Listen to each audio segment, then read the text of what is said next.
Hello friends, sorry late हो गया। लेकिन जानता हूँ कि काफ़ी एक्साइटमेंट आप लोगों में होगी। 9 बजे का टाइम था, मुकर्रर वक्त पे आया नहीं, माफ़ी। लेकिन थोड़ा लेट हो गया क्योंकि मैंने पहले सोचा था कहीं और से लाइव करूँगा, लेकिन वहाँ से नहीं करने की बजाय मुझे लगा कि मैं घर ही पहुँच जाऊँ और घर से करता हूँ, इसीलिए लाइव थोड़ा सा लेट हो गया। काफ़ी ज़्यादा दिन भर का स्ट्रगल था, थोड़ा सा टफ था, थकान थी, तो मुझे लगा कि घर पहुंच के लाइव करना ज़्यादा बेटर होगा। नाउ आई एम लाइव, तो सोच रहा हूँ, थोड़ा सा इंतज़ार कर रहा हूँ, कुछ अगर और लोग जुड़ जाते हैं तो बहुत ही बेहतर होगा। मतदान कितना हुआ, क्या होगा इसके बाद में, ये तमाम बड़ी चीज़ें हैं जिसको लेके कहीं ना कहीं आप सब लोगों को इंतज़ार था, और इसी पर आज हम बात भी करने वाले हैं। वैसे आप लोगों को क्या लगता है, ज़रूर आप मैसेज में ज़रूर बताइए मुझे कि क्या आप लोग सोच रहे हैं वास्तव में क्या इस बाई इलेक्शन में होने जा रहा है। काफ़ी ज़्यादा जो है सस्पेंस अभी तक के है, जहाँ तक मुझे लगता है। इतना सस्पेंस अक्सर होता नहीं है इलेक्शन में, ख़ासतौर पे बाई इलेक्शन में तो बिल्कुल नहीं होता। इलेक्शन में तो कभी कभी कुछ सीटों पर इस तरीके की स्थितियाँ बनती हैं, लेकिन बाई इलेक्शन में इतना ज़बरदस्त सस्पेंस, और उसका कारण भी है कि ये बिल्कुल मुख्य चुनाव जैसा ये बाई इलेक्शन है। सीट वार भी हम बात करेंगे कि किस सीट पर क्या स्थिति है। बहुत सारी सीटों पर मैं पहले गया, कुछ सीटों पर मैं आज भी गया, लगभग 5 सीटों पर आज मैं था।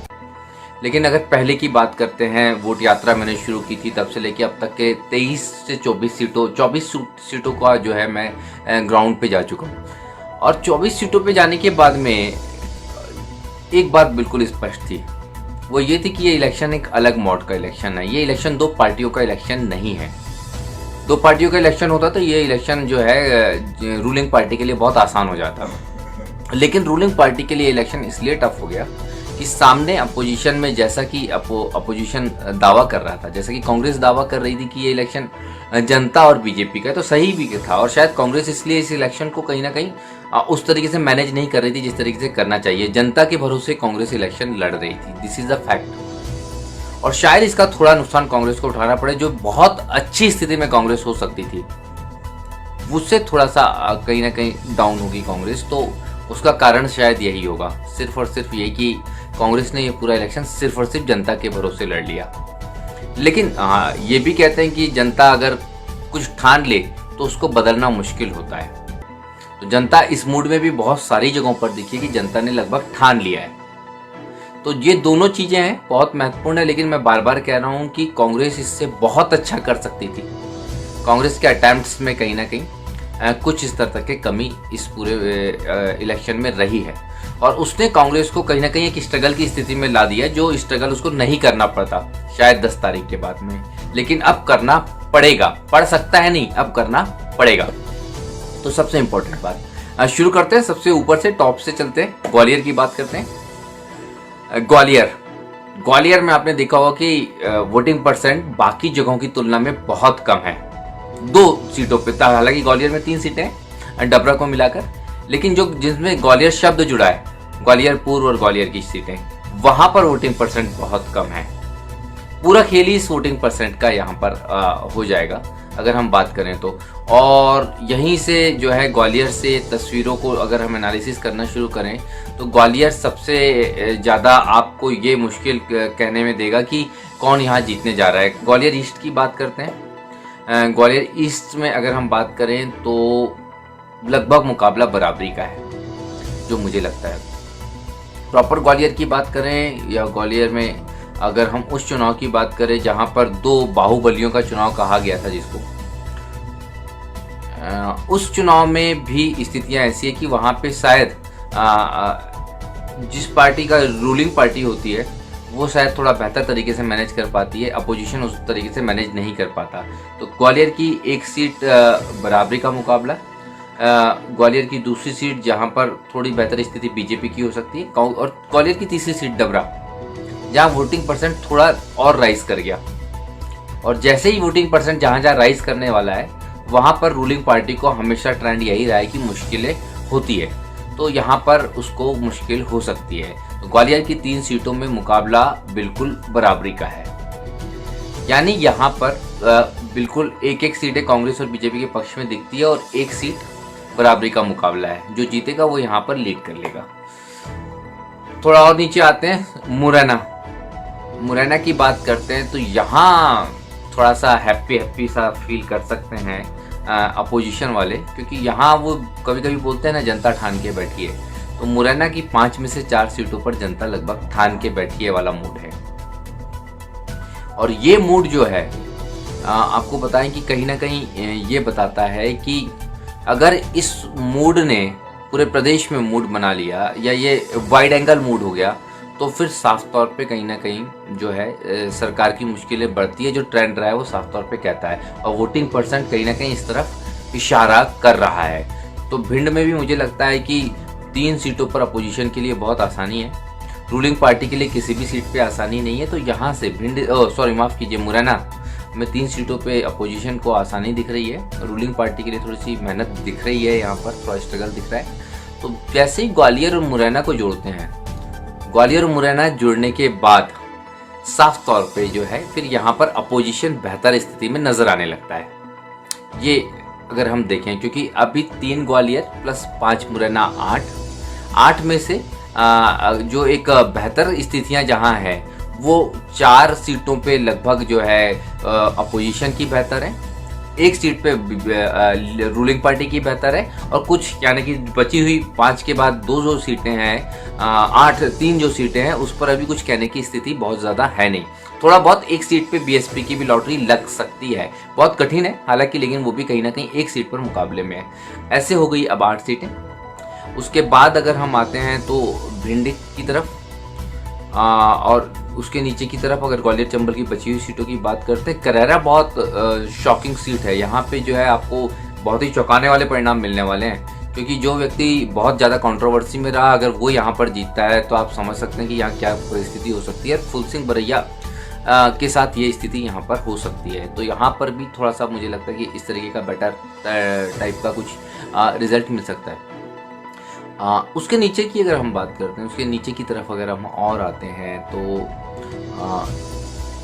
भिंड हो गया, मुरैना हो गया, अगर हम करैरा की बात कर ली है हमने, गोहद की बात करते हैं, गोहद बिल्कुल बराबरी का मुकाबला है। यहाँ पर आप जो भी दावे कोई भी पार्टी करे, बीजेपी करे, कांग्रेस करे, बसपा करे, मुझे नहीं लगता कि यहाँ पर इतनी आसानी से कुछ कहा जा सकता है। तो गोहद भी देख लिया हमने। इसके बाद हम गुना की तरफ आते हैं, बमोरी बिल्कुल बराबरी का मुकाबला है, बिल्कुल बहुत बड़े नाम थे दोनों, मान सिंह सिसोदिया और कन्हैयालाल अग्रवाल, और ज़बरदस्त तरीके से चुनाव दोनों ने ही लड़ा है। अगर हम मान सिंह सिसोदिया की बात करें, मंत्री रहे हैं लेकिन शुरू से उनकी तैयारियां रही हैं। कन्हैयालाल अग्रवाल बाद में मैदान में आए लेकिन उन्होंने बड़ी तेज़ी से जो है वो पिकअप किया, उनका कहीं ना कहीं स्पीडअप बहुत अच्छा था, और यही कारण है कि एक बराबरी का मुकाबला यहाँ पर है। लेकिन उसके बाद बमोरी के बाद अशोकनगर जब पहुंचते हैं तो अशोकनगर और मुंगावली 2 सीटें यहाँ पर हैं। फिर एक बार सिनेरियो चेंज होता है और यहाँ पे जनता मूड में दिखती है, और जब जनता मूड में दिखती है तो वो मूड किस तरफ जा रहा है वो वोटिंग परसेंट बढ़ा हुआ बता रहा है साफ तौर पे। जब भी वोटिंग परसेंट बढ़ता है तो मैं एक बार फिर रिपीट कर रहा हूँ, तो वो against ruling party generally trend करता है। तो अशोकनगर और मुंगावली में यही स्थिति है। तो अब तक की अगर हम बात करें, 3 ग्वालियर, 5 मुरैना, उसके बाद अगर हम भिंड की 2 सीटों पर बात कर पा रहे हैं तो वो 10, और उसके बाद अगर हम नीचे की बात करें, गुना की 1 सीट 11, और अगर हम अशोकनगर मुंगावली की बात करें 13, तो ग्वालियर चंबल की 16 सीटों में से अगर हम बात करते हैं तो लगभग 13 सीटों पर जो मैं कहने की स्थिति में हूँ, क्योंकि 3 सीटों पर मैं नहीं गया इसलिए वहाँ के बारे में बिल्कुल नहीं कहूँगा। 13 सीटों में लगभग 6 सीटें ऐसी है जिसपे मुझे लगता है कि अपोजिशन के लिए बहुत बेहतर होने जा रहा है, 2 सीटें ऐसी है जिसमें रूलिंग पार्टी के लिए बहुत बेहतर होने जा रहा है, और 5 सीटें ऐसी है जिस पर कुछ भी कहने की स्थिति नहीं है, बिल्कुल बराबरी का मुकाबला है। अशोकनगर मुंगावली हो गया। अशोकनगर मुंगावली से फिर हम शिफ्ट करते हैं, सागर की तरफ आते हैं, सुर्खी पहुंचते हैं। सुर्खी ये बहुत चौंका सकता है, लेकिन यहाँ नो डाउट गोविंद सिंह राजपूत ने बहुत मेहनत की है। गोविंद सिंह राजपूत का इलेक्टोरल मैनेजमेंट बहुत अच्छा था पारुल साहू की तुलना में, लेकिन फिर भी मैं ये कहूँगा कि इस मुकाबले को वेट एंड वॉच की ही कंडीशन में रखते हैं। यहाँ बहुत डिसाइडिंग फैक्टर्स बहुत हिडन है, और इस हिडन फैक्टर के बारे में इसलिए नहीं कहा जा सकता कि कभी कभी कुछ हिडन फैक्टर तो हम हमेशा बोलते हैं कि रूलिंग पार्टी के अगेंस्ट जाते हैं, लेकिन कभी कभी ऐसा होता है कि जब दो ऐसे शख्स सामने हो जो दोनों, एक को आपको वोट देना लगे कि ये शायद ये हो विकास के लिए बेहतर होगा, मंत्री हैं, और दूसरी तरफ आपको ये लगे कि एक बेहतर शख्सियत है, तो इस कंडीशन में थोड़ा सा टफ हो जाता है। तो यहाँ भी मैं कुछ नहीं कहूँगा, सुर्खी में भी तो मैं जो अभी तक के आपको बता रहा हूँ 14 सीटों पे, 14 सीटों में मैं फिर बोलूँगा 14 सीटों में मैं सिर्फ 8 सीटों पे कहने की कंडीशन में हूँ, 6 पे बराबरी का मुकाबला है, और 14 पे आने के बाद में स्कोर 6-2 का लगभग मुझे लगता है। उसके बाद हम सुर्खी के बाद सांची की तरफ आते हैं। सांची फिर वही जनता का मूड, यहाँ बहुत शानदार एफर्ट्स थे रूलिंग पार्टी के, बीजेपी से कांग्रेस में प्रोग्राम चौधरी ने बहुत मेहनत की थी, लेकिन कभी कभी जब अपने साथ ना दें तो मुश्किलें बढ़ जाती हैं। यहाँ मुश्किलें बहुत बड़ी हुई है अपनों के साथ ना देने से। थोड़ा सा जो है वो डिस्कनेक्ट हुआ था, शायद मुझे नेटवर्क इश्यू यहाँ पर हो सकता है। तो अब हम जो है वो पहुँचे कहाँ तक, 15 सीटों तक के सुर्खी मिला के, और 15 के बाद अब सांची 16वीं सीट थी जिसकी मैं बात कर रहा था। 16 के बाद स्कोर 7-2 हो गया, ये 7-2 पे है। तो ट्रेंड जो है वो थोड़ा सा मुझे समझ में आ रहा है। सांची के बाद अगर हम चलते हैं तो सांची सागर के ही बेल्ट में अगर बुंदेलखंड की तरफ रुख करते हैं तो वो आता है बड़ा मलेरा। बहुत ही क्लियर पिक्चर है यहाँ पर, यहाँ बहुत चौंकाएंगी, यहाँ साध्वी हमेशा चौंकाती हैं, इस बार भी साध्वी चौंकी है।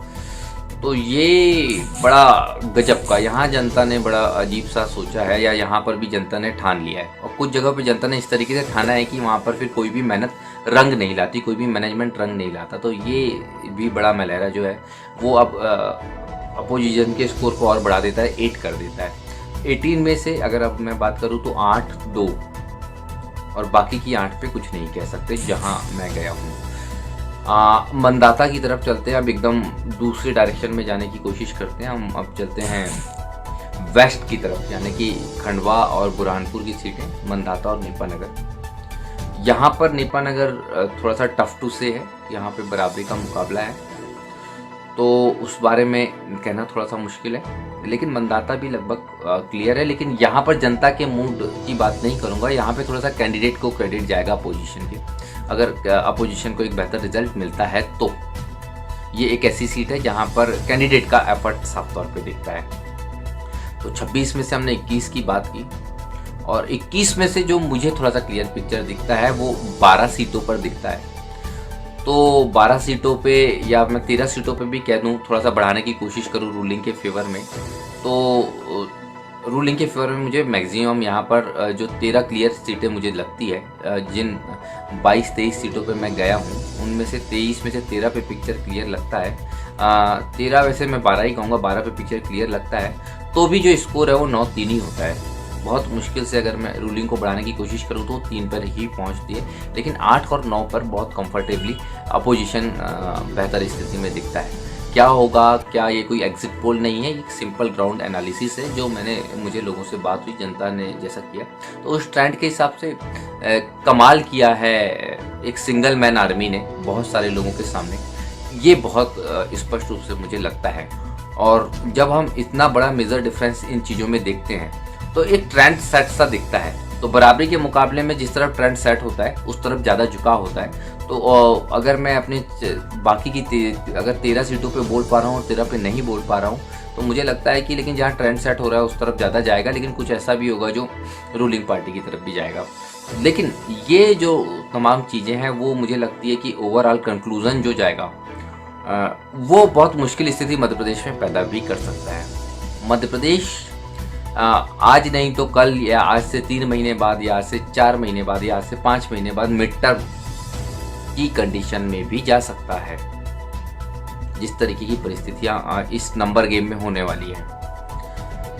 और ये स्माइली नहीं है मध्य प्रदेश के लिए, इसलिए स्माइली नहीं है क्योंकि कोई भी पार्टी रूल करे लेकिन बार बार इलेक्शन बहुत अच्छे नहीं होते, वो भी कोरोना जैसी स्थितियां हैं, मध्य प्रदेश की फाइनेंशियल कंडीशन जैसी भी हैं। उसके बाद में अगर हम इस मोड में जाते हैं, मध्य प्रदेश एक नॉन डिसाइडिंग मोड में जाता है, तो निश्चित रूप से कहीं ना कहीं ये बहुत ठीक नहीं है। ये निर्णय की स्थिति में अगर हमारे हाउस का नंबर रहता है तो थोड़ी मुश्किल होने वाली है। पर मुझे कंडीशंस वैसी लगती हैं, आज नहीं आज से 3 महीने बाद मध्य प्रदेश एक मिड टर्म इलेक्शन वाले मोड में दिखे या फिर एक अनसर्टेनिटी वाले मोड में दिखे, हाउसेज में हमेशा परिस्थितियां ऐसी हो कि डिसीजन मेकिंग बहुत टफ हो, और किसी भी विधेयक पे किसी भी बिल पे कभी भी परिस्थितियां बदल जाएं, बहुत अनसर्टेनिटी हो सकती है। ये मेरा अनुमान है इस नंबर गेम के डेवलप होने के बाद, जो 10 के बाद डेवलप हो सकता है।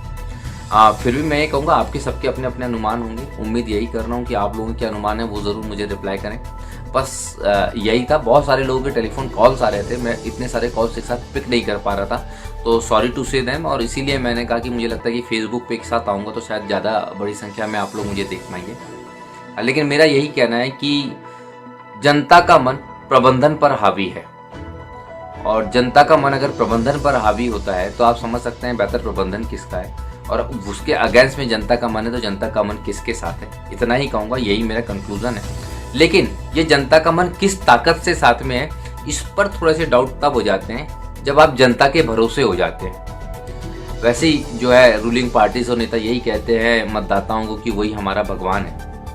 एक पार्टी अगर भगवान भरोसे चुनाव लड़ती है और उसके बाद भी अच्छे नंबर्स पाती है तो उसको भगवान का ही धन्यवाद देना चाहिए, खुद को श्रेय नहीं लेना चाहिए, क्योंकि वो इससे बेहतर कर सकती थी। Thank you, thanks to all of you.